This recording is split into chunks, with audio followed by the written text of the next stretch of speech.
সারা ত্রিপুরা রাজ্য যিনি সরকার রাজ্য সরকারও যিনি সরকার তো বিজেপি ভারতীয় জনতা পার্টি কিন্তু যিনি এডিসিও যিনি ত্রিপুরা মধ্যে সরকার তাও তো পয়সা মন পরে তাও ইলেকশন নাই ইলেকশন আমরা যিনি ভারতীয় জনতা পার্টি যত কার্যগত উপর মহল আনো চঙ্গের আইনি হইলেন এখানে যত্ন কাবো যে না আনো সাপোর্ট খেতেও যাতে ময়সা বন্ধু বাঙালি হোক ট্রাইবেল হোক যাতে আমি আপনাদের জন্য কাজ করতে পারি। আপনারা যদি আমাকে সুযোগ দেয় আমি আপনাদের জন্য সাক্ষী আছি, সুযোগ দেব। কাজ কি কি করা আছে, কি কি বিজেপির কি কি দাবি দেওয়া আছে সব কিছু আপনার সাথে আমি মিলে মিশে কাজ করব। তো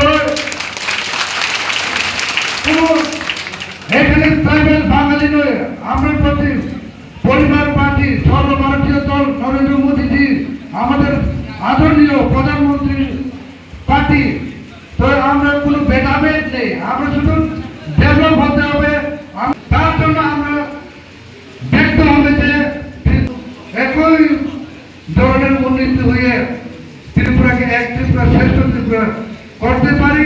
তো আমি ভারতীয় জনতা পার্টির মনোনীত প্রার্থীকে যেন আমরা বিপুল ভোটে জয়যুক্ত করাতে পারি, যুব ভাইয়েরা যেন সঠিক সময়ে সঠিক সিদ্ধান্ত নিতে পারে, সেই কারণে প্রত্যেকটা অংশের যুব ভাইকে বার্তা দেওয়ার জন্য 12 তারিখ পর্যন্ত যেন আমরা সবাই মিলে আমাদের চোখ কান খোলা রেখে যেন আমরা প্রত্যেকটা বুথে অতন্ত্র প্রহরীর মতো যেন আমরা কাজ করতে পারি এবং আমাদের প্রার্থীকে যেন আমরা বিপুল ভোটে জয়যুক্ত করাতে পারি, সেই লক্ষ্যে আজকের এই যুব সম্মেলন। আমরা সবাই অবগত আছি কেন্দ্র বিজেপি সরকার আছে, রাজ্য বিজেপি সরকার আছে। আমরা যদি এডিসিতে আমাদের বিজেপি সরকার গঠন করতে পারি তাহলে আমাদের ট্রিপল ইঞ্জিনের সরকার গোটা এডিসি এলাকার প্রত্যেকটা অংশের জাতি জনজাতি অংশের লোক যারা এখানে বসবাস করছেন আপনাদের সকলের জন্য আমাদের সরকার কাজ করবে।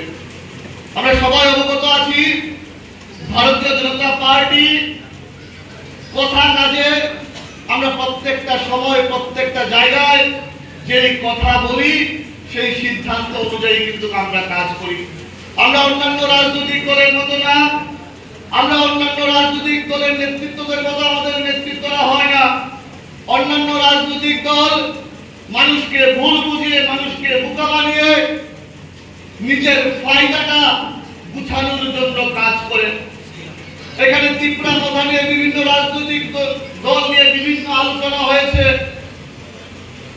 আমি বলতে চাই ত্রিপুরা মথার যিনি স্বঘোষিত রাজা আছেন উনি কিন্তু ওনার রাজনীতিটাই মানুষকে বোকা বানানোর জন্য, ওনার রাজনীতিটা মানুষকে ভুল বোঝানোর জন্য। আপনারা একটু মনে করে দেখুন, কখন উনি স্লোগান দিয়েছিলেন পয়লা জাতি উলু পার্টি। যখন এই স্লোগানের কাজ হচ্ছে না উনি স্লোগানটা পরিবর্তন করলেন। উনি স্লোগানটা পরিবর্তন করে ত্রিপুরা ল্যান্ডের স্লোগান দিলেন। যখন দেখছে ত্রিপুরা ল্যান্ডের স্লোগানটা কাজ হচ্ছে না তখন এই স্লোগানটা পরিবর্তন করে গ্রেটার ত্রিপুরা ল্যান্ডের স্লোগান দিলেন। কি সেই গ্রেটার ত্রিপুরা ল্যান্ড? বাংলাদেশের বান্দরবন নিয়ে ত্রিপুরা ল্যান্ড গঠন করবে। আবারও মানুষকে বোকা বানানোর জন্য কাজ করলো। যখন মানুষ বুঝতে পারলো এই গ্রেটার ত্রিপুরা ল্যান্ড হবে না, এই তো একটা আইন বিরোধী কথা, তখন এই স্লোগানটাকে পরিবর্তন করে স্লোগান দিল ওয়ান লাস্ট ফাইট। এখন ইংরেজিতে চলে এসেছে ওয়ান লাস্ট ফাইট। যখন ওয়ান লাস্ট ফাইটও কাজ হচ্ছে না তখন স্লোগান দিল one north east. One north east যখন কাজ হচ্ছে না তখন স্লোগান দিল থানসা। লজ্জা লাগে না থানসা বলতে? থানসার প্রকৃত অর্থে যদি কেউ পালন করে থাকে সেটা একমাত্র ভারতীয় জনতা পার্টি পালন করে থাকে। থানসা কথার অর্থ হলো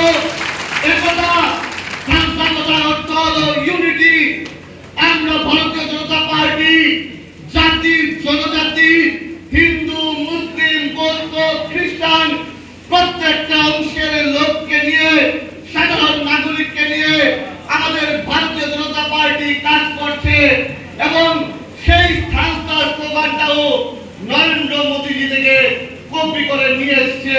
মোদীজি বহু বছর আগে স্লোগান দিয়েছিলেন সবকা সাথ সবকা বিকাশ। এই স্লোগানকে সামনে রেখে প্রত্যেকের জন্য কাজ করছে।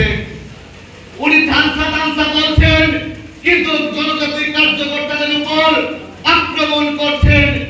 উনার